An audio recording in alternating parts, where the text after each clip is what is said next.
Queridos, é uma alegria estarmos aqui hoje à noite. Marcos 10, eu vou ler aqui os versículos 46 em diante. Marcos 10, os versículos 46 em diante. Foram para Jericó.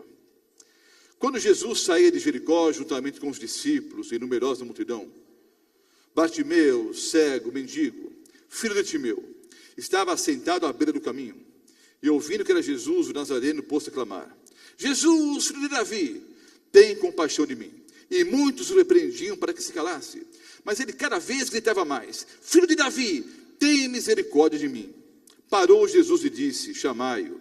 Chamaram então o cego, dizendo-lhe: Tem bom ânimo, levanta-te, ele te chama. Lançando de si a capa, levantou-se de um salto e foi ter com Jesus. Perguntou-lhe Jesus: Que queres que eu te faça? Respondeu o cego: Mestre, que eu torne a ver. Então Jesus lhe disse: Vai, a tua fé te salvou.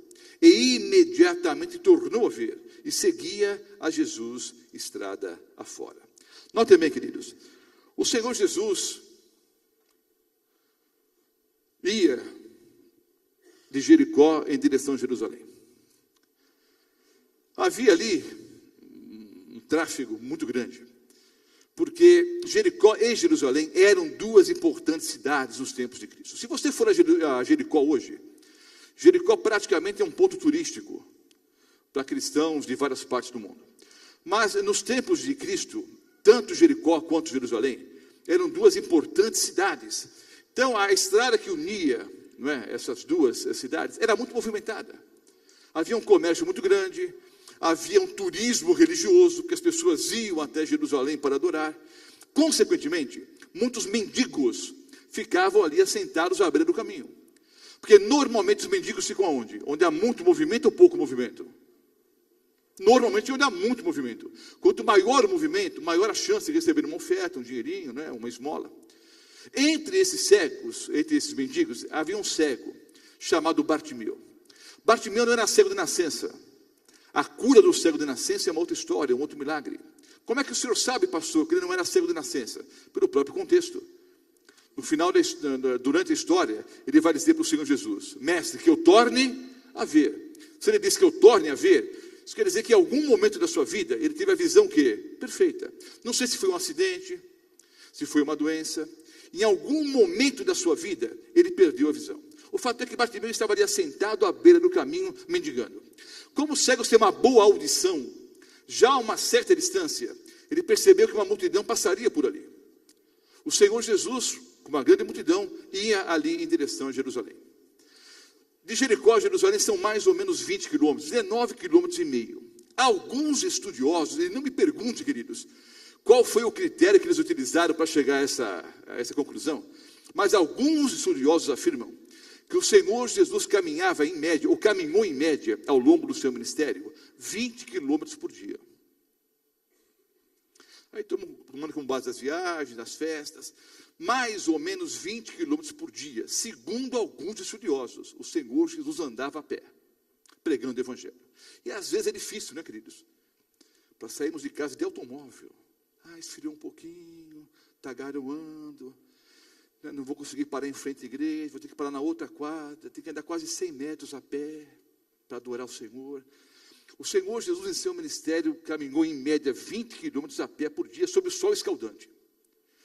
E, coincidentemente ou não, essa viagem era de mais ou menos 20 quilômetros. Estava ali o Senhor Jesus, numerosa multidão, e agora Bartimeu, cego, mendigo, ter uma boa audição, ele percebeu já a uma certa distância que o Senhor Jesus passaria por ali, ou que uma multidão passaria por ali.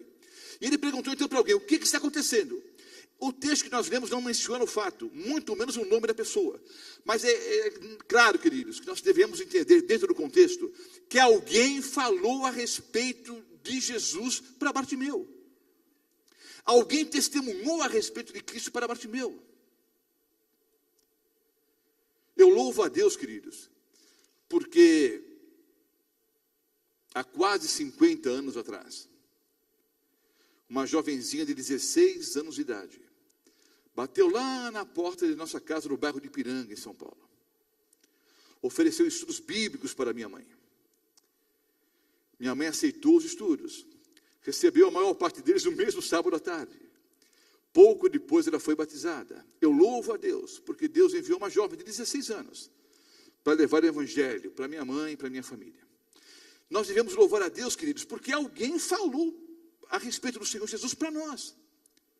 Nós estamos hoje aqui porque alguém nos convidou. Nós somos cristãos hoje porque alguém falou a respeito de Cristo para nós. Não sei se foi o pai, se foi a mãe, se foi um vizinho, se foi um líder religioso, mas alguém nos apresentou a pessoa de Cristo. Alguém falou a respeito do Senhor Jesus para Bartimeu.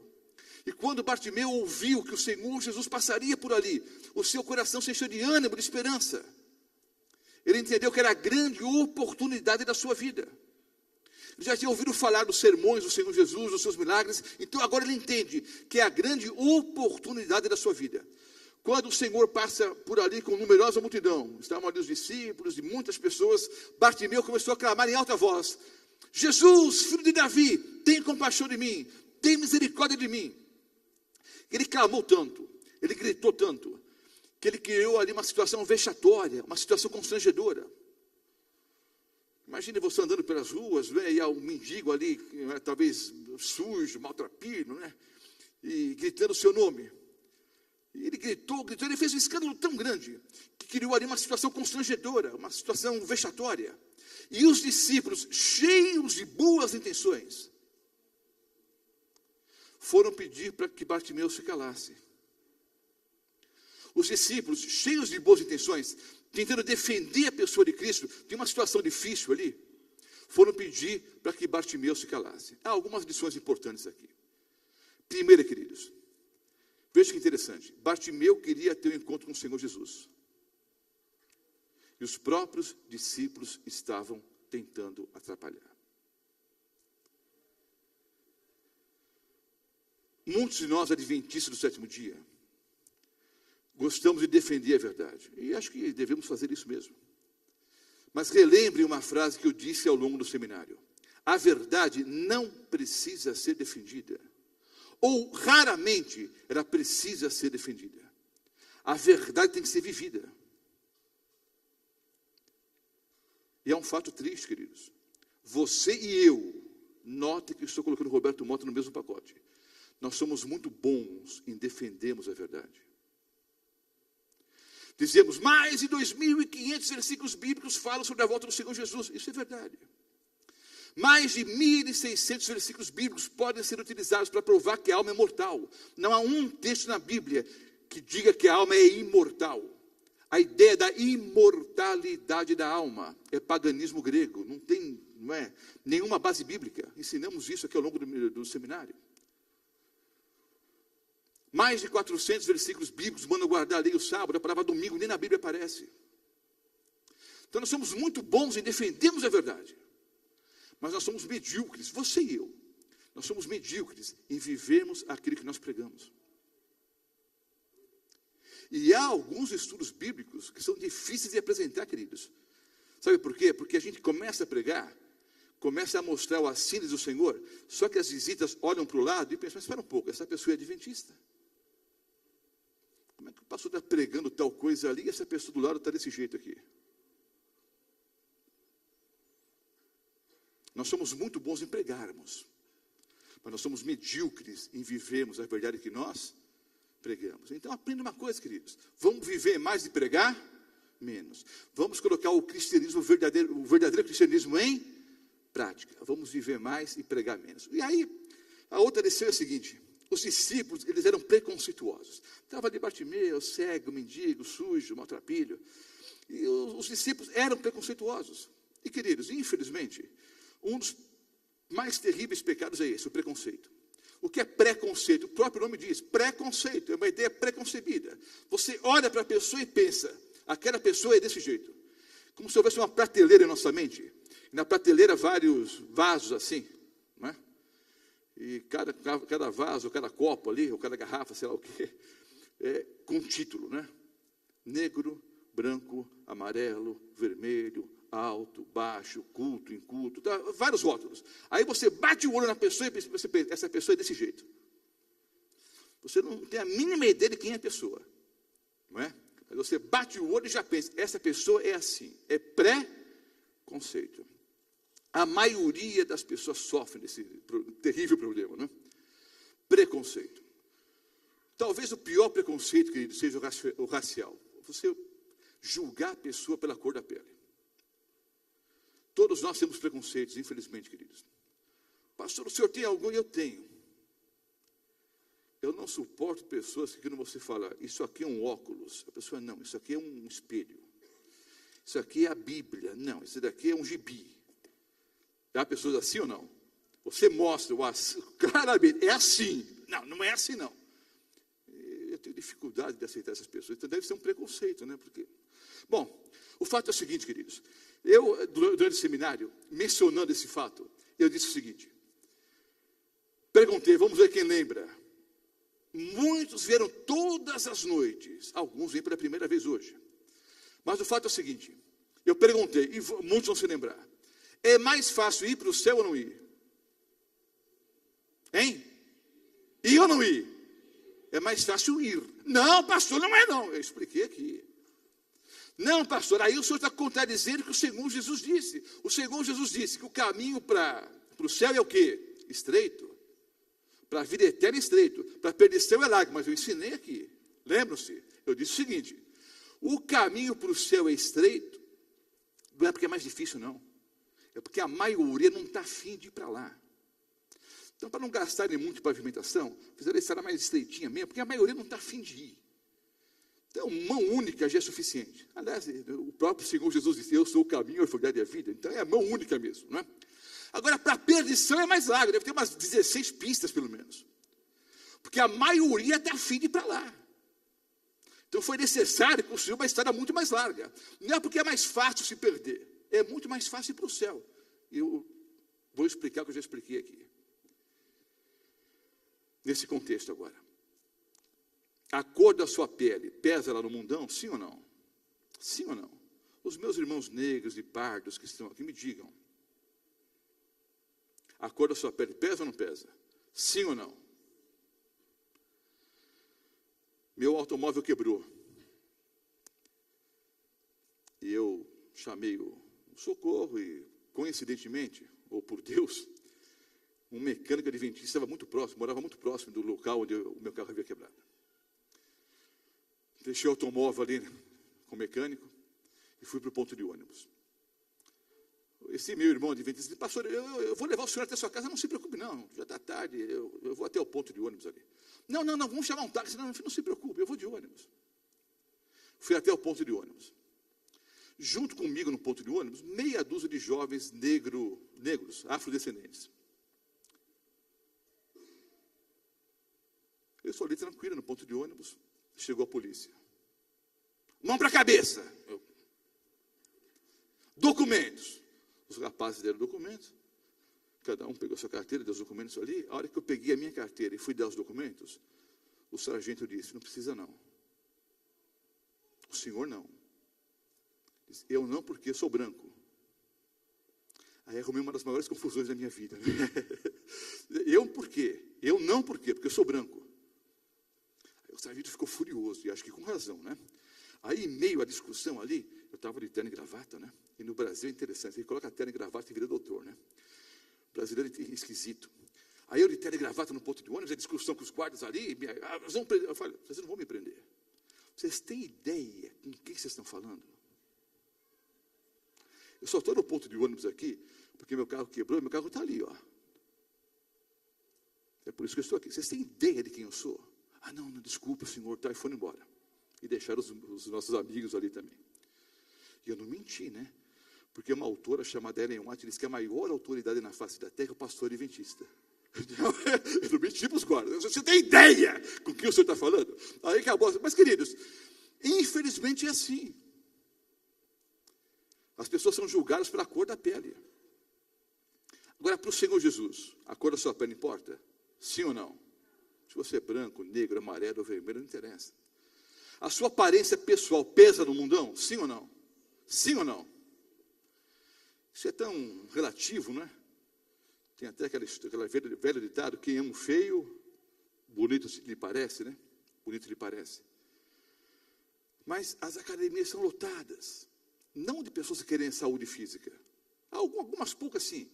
A maioria das academias estão lotadas de pessoas que querem o quê?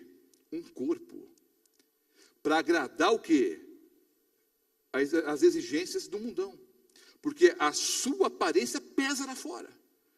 Eu até mencionei, alguns ficaram chateados comigo, tem gente que faz esse tipo de exercício. Eu não sou contra, eu vou explicar de novo então. Se você quiser fazer, pode fazer. Não é pecado. O que eu mencionei aquela vez aqui foi o seguinte, vou repetir de novo, assim, mas eu vou explicar com carinho. Eu não consigo entender a pessoa pagar para levantar ferro. Ou vai pegar numa enxada, vai trabalhar no Porto de Santos, pega 50 quilos aqui, 50 aqui, faz uma viagem, 5, 10, você vai ficar forte e vai ganhar um dinheiro. Mas o pessoal paga para levantar ferro. E alguns ainda tomam anabolizante, para ficar forte mais rápido. Fica com muito, né, muito em cima e pouco nos outros lugares, né? Aí a esposa diz, vamos, ele fala, para onde? Estou falando seriamente para os jovens que estão aí. Tem muitos jovens tomando anabolizante. Porque quer ficar sarado, quer ficar forte, rapidamente. Para agradar o quê? O mundão. A marca do seu automóvel pesa lá fora ou não? Sim ou não? Sim ou não? Quando você compra um carro, você escolhe a cor? Sim ou não? Para quê? Você vai dentro do carro. O que interessa a cor? Mas você escolhe a cor para agradar o quê? As pessoas que estão te olhando. Sua conta bancária pesa lá no mundão? Sim ou não? Sim ou não? E para Jesus? A marca do seu automóvel, a grife da sua roupa. É interessante. Eu fui nesse shopping novo. Shopping o quê? Iguatemi. Tem umas lojas bacanas lá, né? Tem camisa de R$800. A mesma camisa que na Zé Paulino é R$60. Eles compram na Zé Paulino, lá em São Paulo, colocam a etiqueta e vendem a 800 aqui. E tem trouxa que compra. Mas mesmo que eu tivesse dinheiro, eu não pagaria. R$60 você compra uma dúzia na Zé Paulino. E leva mais umas duas de brinde ainda. Em vez de comprar uma, você compra 12 ou 14. A mesma camisa. Eles vão lá, compram, colocam etiqueta e colocam chique, né? Tem a loja, é um nome importante ali e tal. As pessoas vão lá. Por quê? Elas querem agradar o mundo, querem agradar os outros. A maior parte das coisas que fazemos para agradar os outros. Então, queridos, é mais fácil para o céu do que não ir. Até os loucos podem encontrar o caminho da salvação. O Senhor Jesus não tem nenhum tipo de preconceito. Ele ama as pessoas incondicionalmente. Não importa a cor da sua pele, sua conta bancária, a marca do seu automóvel. Para o Senhor Jesus só interessa se você o ama ou não. É simples assim. Só importa se você o ama ou não. Só que Bartimeu, eu vou aproveitar que nós estamos num clima de Copa do Mundo, para dizer o seguinte. Bartimeu não deu bola para a torcida. Estava toda a torcida o quê? Contra ele. Cala a boca, cala a boca, cala a boca. Mas ele fazia o quê? Cada vez gritava mais. Filho de Davi, tem compaixão de mim. Ele não estava preocupado com o que os outros pensavam a seu respeito. Há pessoas hoje à noite aqui que talvez não tenham tomado a decisão ainda em relação ao batismo, porque estão preocupados com o que os outros vão dizer. O que a minha esposa vai pensar? O que o meu esposo vai dizer? O que o meu patrão vai dizer? O que as pessoas da outra denominação vão dizer? O que o outro pastor ou padre vão pensar? Muitos estão preocupados com o que os outros pensam. Mas, queridos, só me interessa o que o Senhor Jesus pensa a meu respeito. Por isso que eu preciso tomar uma posição definitiva ao lado dele, como essas preciosas almas tomaram, e por isso serão batizadas hoje à noite. Ele cada vez gritava mais, filho de Davi, tem compaixão de mim, tem misericórdia de mim. O Senhor Jesus parou. Quando o Senhor Jesus parou, a multidão parou com ele. O Senhor não tem nenhum tipo de preconceito. Eles podem chamar o cego. Aí alguém chegou e disse, tem bom ânimo, levanta-te, ele te chama. Diz o texto bíblico que Bartimeu, lançando de si a capa, levantou-se de um salto e foi ter com Jesus. Todo pregador, isso é um sermão comum no seio do cristianismo, todo pregador, quando chega nesse texto bíblico, faz a mesma aplicação que eu vou fazer agora. Duas lições práticas. Lançando de si a capa, levantou-se de um salto. Bom, lançando de si a capa. Talvez o seu único bem material fosse aquela capa. Ao se levantar, talvez a capa tenha atrapalhado seus movimentos. Você sabe que há uma inversão térmica muito grande em Israel. Faz muito calor durante o dia e muito frio à noite. Chega até a nevar em algumas épocas do ano em Israel. Muito calor durante o dia, muito frio à noite, que é comum nas regiões desérticas. Talvez a única forma daquele cego se proteger, se agasalhar, fosse a capa. Talvez o seu único bem material fosse a capa. Mas o fato é que, ao se levantar, talvez ele percebeu que a capa atrapalhava os movimentos. Ele pegou a capa e jogou fora. A aplicação é simples. Quais são as capas do Roberto Mota? Quais são as suas capas? O que é que nós precisamos jogar fora pelo poder de Cristo? O que é que nós temos que jogar fora da nossa vida para termos total comunhão com Ele? O que é que atrapalha a sua vida espiritual hoje? Eu não sei, eu sei o que atrapalha a minha. Eu sei quais são as minhas capas, por isso que o sermão é especialmente para o Roberto Mota. O que é que atrapalha a sua vida hoje? É uma amizade?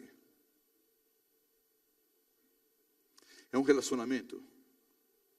Talvez inclusive um relacionamento contra a palavra de Deus? É um mau negócio?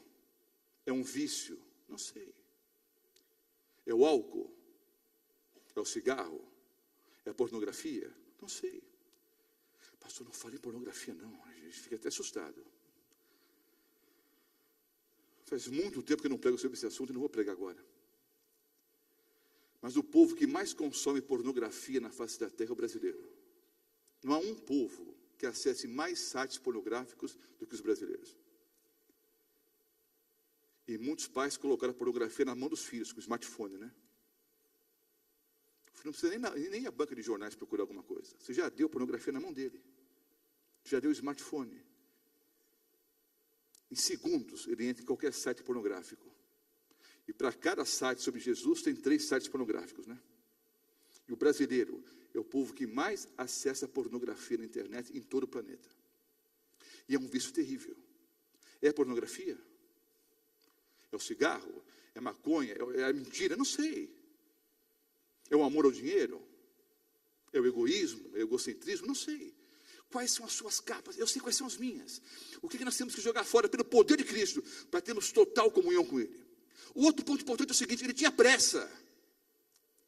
Não era como alguns que deixam para depois. Tem gente que já marcou a data de batismo 7, 8, 10, 12 vezes e não batiza nunca. E como ele vê que está namorando, isso enrola a noiva. Não, agora não, mês que vem, ano que vem, namora, mas nunca fala em casamento. Alguns são assim, depois. Bartimeu tinha pressa. Ele queria ter um encontro com o Senhor Jesus naquele dia. Então ele levantou-se de um salto, contrariando a reação normal de um cego. O cego usando até com uma certa agilidade, mas com a bengalinha ali tateando. Não, esse cego levantou-se de um salto, ele tinha pressa. Nós temos pressa, queridos. Um outro ponto que eu mencionei ao longo do seminário, e como esse é meu último sermão aqui,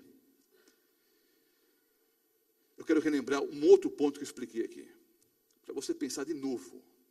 Alguns pela segunda vez no seminário, outros pela primeira. Você tem pressa para mudar de vida? Tem pressa para ter um encontro definitivo com o Senhor Jesus? Para pensar um pouquinho na sua vida e não diga nada, não me interessa. E quando eu digo que não me interessa, não é falta de educação, não me interessa mesmo. É entre você e Deus. Não interessa nem para mim, nem para ninguém, é entre você e Jesus. Os pecados que você tem hoje não são os mesmos do ano passado? Ou de 2 anos atrás, 5, 10 ou 20? Entra ano, sai ano, e nós não mudamos. Entra ano, sai ano, e nós continuamos o quê? As mesmíssimas pessoas. Os pecados acariciados que nós temos hoje são exatamente os mesmos de 2, 5, 10 ou 20 anos atrás. Bartimeu não era como nós, não. Ele tinha pressa. Levantou-se de um salto e foi ter com Jesus. Alguém o levou até a pessoa de Cristo, e Cristo perguntou: o que queres que eu te faça? A mesma pergunta que ele faz para você e para mim hoje. O que queres que eu te faça? Bartimeu respondeu com sabedoria. Talvez ele pedisse: Senhor, uma casa própria. Seria justo, né? Um cego, pobre. Senhor, um pouco de ouro, um pouco de prata. Mestre, que eu torne a ver. Que eu torne a ver. E imediatamente tornou a ver. Queridos, o Senhor Jesus pergunta para você e para mim hoje: o que queres que eu te faça? Eu creio, queridos, que a nossa resposta deveria ser exatamente a mesma: Senhor, que eu torne a ver. Mas pastor, eu tenho uma boa visão. Não, mas é a visão espiritual, que a maioria de nós perdemos há muito tempo. Há uma triste situação. Quando eu apresentei aqui Apocalipse 2 e Apocalipse 3, as 7 cartas às 7 igrejas. Quando chegamos à 7ª carta, à 7ª igreja, eu expliquei isso. Qual é o grande problema da 7ª igreja, a igreja de Laodiceia? Ela é, segundo algumas traduções, desgraçada. Desgraçada não é palavrão, não, irmãos, é sem graça. Desgraçada, miserável, pobre, cega e nua. E a igreja é morna. Lembra que nós explicamos isso aqui? E eu falei para vocês que tudo isso é problema. Mas qual é o grande e maior problema de Laodiceia? Quem lembra? Hein? E nem sabes que és miserável, desgraçada, pobre, cega e nua. A igreja acha que está tudo bem. E alguns, pastor, o discurso é duro. Sim, mas o discurso da 7ª carta, da 7ª igreja, o Senhor Jesus disse o quê? Eu estou quase vomitando vocês da minha boca. Eu não aguento mais, estou com nojo de vocês. Eu estou enjoado de olhar para a cara de vocês. Vocês falam uma coisa e fazem outra. Não é a 7ª carta, queridos? Ele olha para a mornidão da igreja e diz que estou a ponto de vomitar vocês da minha boca. É nojento, mas é bíblico.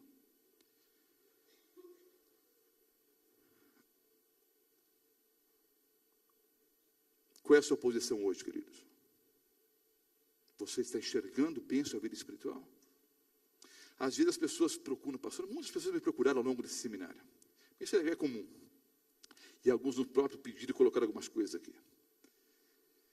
Pastor, eu pequei. Eu digo amém.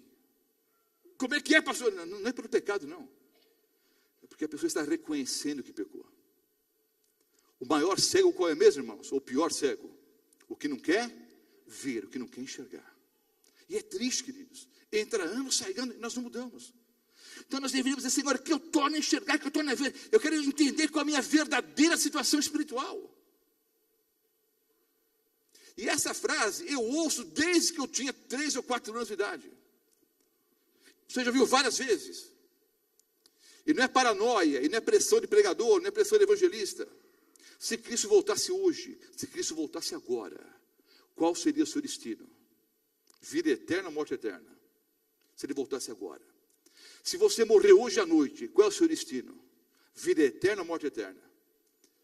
Por isso que em uma das noites do seminário disse, você não deveria dormir à noite. Não deveria colocar a cabeça no travesseiro, a menos que você tenha certeza absoluta de que está salvo. Porque você pode colocar a cabeça no travesseiro e dormir em paz. Mestre, que eu torne a ver. Imediatamente tornou a ver e seguia a Jesus estrada afora. Como é que começa a história, queridos? Com Bartimeu cego, mendigando à beira do caminho. Como é que termina a história? Com Bartimeu totalmente curado, seguindo a Jesus estrada afora. Talvez você e eu estejamos assentados à beira do caminho mendigando. As pessoas passando rumo à vida eterna. E nós assentados à beira do caminho. Porque quem sabe, em algum momento da jornada rumo ao céu, você e eu perdemos o quê? A visão espiritual. E achamos que está tudo certo. A gente vem sábado de manhã à igreja, alguns devolvem o dízimo certinho, outros de vez em quando, guarda o sábado mais ou menos e acha que está tudo certo. Está tudo bem. Queridos, o Senhor Jesus foi a Jerusalém. Olhou para a cidade e disse, Jerusalém, Jerusalém que mata os profetas e apedreja os que lhes são enviados. Quantas vezes eu quis juntar os seus filhos, como a galinha junta os pintinhos embaixo das suas asas, e tu não quiseste. Eis que a vossa casa vos há de ficar deserta. Queridos, esse é, de todos os versículos bíblicos, um dos versículos mais duros para o Roberto Mota. Por quê, pastor? Eu vou explicar. Eu tenho um costume, eu tenho vários costumes, alguns bons, outros maus. Vou contar um bom costume. Sempre que eu leio esse texto, em lugar de Jerusalém, eu ponho o meu nome. Faça isso com o seu agora. Ó Jerusalém, Jerusalém, que mata os profetas e apedreja os que lhes são enviados. Quantas vezes eu te chamei pelo nome? Quantas vezes eu quis ter você pertinho de mim, como a galinha tem os pintinhos, e tu não quiseste. Eis que a vossa casa vos há de ficar deserta. Em lugar de Jerusalém, ponha o seu nome. No meu caso fica assim, Roberto, Roberto. Quantas vezes eu te chamei pelo nome? Quantas oportunidades eu te dei? Quantas vezes eu quis ter você pertinho de mim, como a galinha tem os pintinhos, e tu não quiseste? Quantas oportunidades o Senhor Jesus deu a você? E queridos, não é teologia do medo. Se é uma coisa que eu abomino, é a teologia do medo. Ou você aceita por amor, ou você não aceita. Mas é possível que você esteja ouvindo a voz de Deus pela última vez na sua vida hoje à noite.